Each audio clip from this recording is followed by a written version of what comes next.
crescut între blocuri și vise sparte. Tata trăgea pe șantier, mama 3 joburi în spate. N-am avut haine de firmă, dar am avut stil, că m-au făcut ai mei să mă simt mereu chill, fără spoială, doar muncă și respect. Mi-au zis nu cerci, fii drept chiar dacă pierzi tot un defect. Am crescut printre scări de bloc și povești grele, dar părinții mei sunt regii mei, fără inele.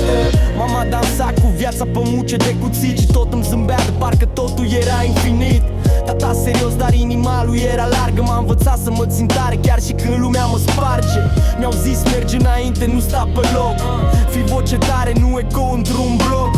N-au avut lux, dar au dat educație. Acum trag beat-uri și versuri dedicație. Ai mei, m-au crescut real, fără bani, dar cu vibe original. Respectul nu moare, iubirea e clară, sunt sângele meu de ieri și de afară.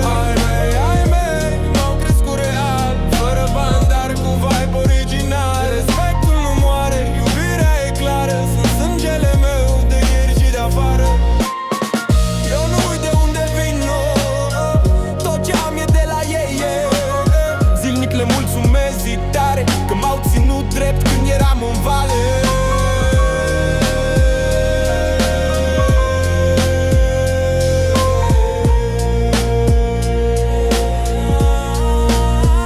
Hey, go! Tata, mama, v-am dus în gând la fiecare show. De la voi am coloană vertebrală, nu flow. Crescuți în vibe, nu în cifre sau like, Părinți reali, nu doar poster de hype,